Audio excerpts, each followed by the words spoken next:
There is a new gem in the Chivas Academy, and we need to pay attention to this kid who stood out in the expansion league. In this tournament, we are talking about Sergio Aguayo, the new goal-scoring gem from the Chivas Academy. Do you want to know more? Stay here with me. I am Jesus Bernal, and I thank all of you for your attention. Thank you very much for joining me to talk about the latest news. Regarding the Chivas team and this situation with Sergio Aguayo, the new top scorer of the Rebaño Sagrado.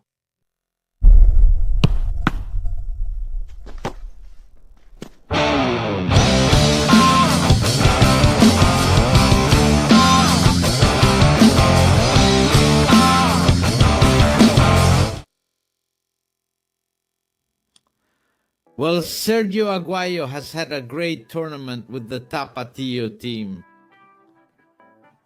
He finished by scoring a hat-trick in the last game of the season against the Dorados team. It was a tough tournament for him because he suffered an injury that kept him out for several matches of the championship. But despite that situation, Aguayo performed wonderfully.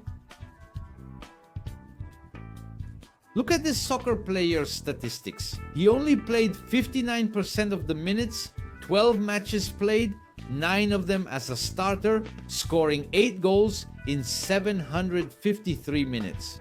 Sergio Aguayo is 22 years old, a Mexican-American originally from Nevada in the United States. He is someone who is already asking for a chance, who is starting to raise his hand. What are his numbers in previous tournaments? In the Expansion League, he scored 3 goals in the previous tournament. And remember that this guy was brought in from Pachuca. With the Tuzos, he also had some playing time, scoring goals in the lower divisions, but he already has 11 goals with Tapatio in 18 matches played. That is what Sergio Aguayo's profile shows us. There could be an opening for him.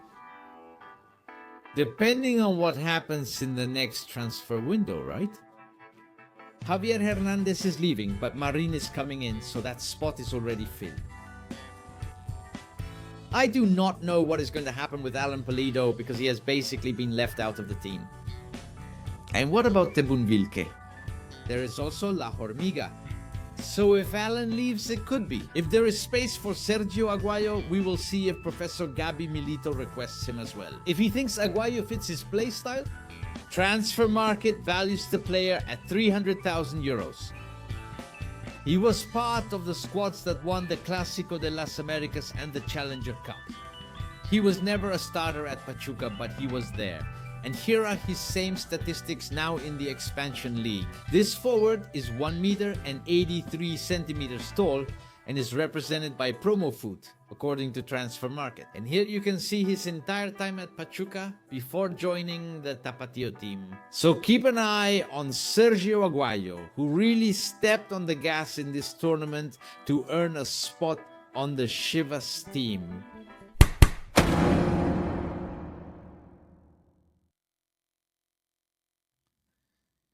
Alright, huh? Cruz Azul will be Guadalajara's opponent in the next tournament. Sorry, in the quarterfinals? Well, yes, in the Liguilla, which is like another tournament, but in the quarterfinals. That is what I meant. A team, interesting. They only lost 2 matches in this tournament. And the Chivas will have to face that squad, which is extremely dangerous. Now I will show you Cruz Azul's statistics so you can see for yourselves what I am talking about. Take a look at the Machina team. Here we have it. Huh? 10 wins, 5 draws and 2 losses. They scored 32 goals in the tournament. An absolutely dominant performance. That is too many goals. They conceded 20. No, they are not the best defense. That is clear to me. With a difference of 12, they earn 35 points. Here, you really have to be careful with that, right? With the matter of goals, because Cruz Azul scores quite a few, the bad news is that they lose Kevin Mier. His tibia fracture has been confirmed, so he will not be in the playoffs with Cruz Azul. And with the matter of Paradella because of the red card then, huh? Given that situation, the Macana team will not have these two players, and we will see if Chivas can take advantage with or without them. I think the Rebaño is up to the task to compete against the Celeste team and get the win in this knockout round.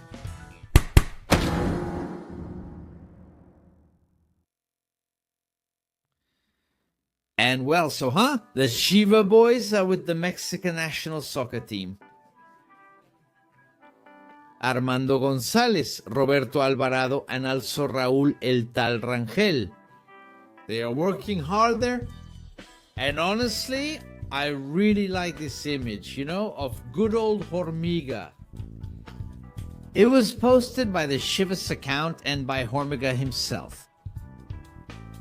He looks happy wearing his Mexican national team outfit. Here we see him. There is Armando González, and hopefully this is the first of many, right? And of course, the beginning of something big for Armando, that he can achieve it. A lot of goals with the Mexican team, so that Javier El Vasco Aguirre keeps calling him up to the national team. Mission accomplished for Hormiga. For now, he made it to El Tri.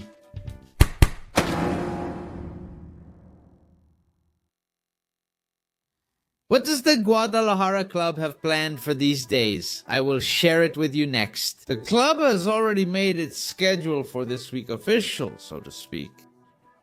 This is how they will organize the days leading up to the match against Cruz Azul, and I will share it with you next. At least this week's schedule is already out. Here is the official Chivas page stating that the Apertura 2025 has ended. Chivas won 7 of 8 matches. Good moments come from hard work. After beating Rayados, Chivas resumed training on Monday at Verde Valle to maintain peak condition and to fine-tune the details that will help them reach the quarterfinals in top form.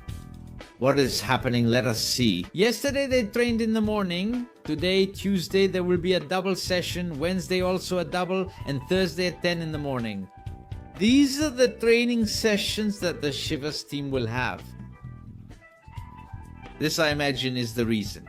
Because they will be given Friday, Saturday, and Sunday off. That is 3 days off, Friday, Saturday, and Sunday.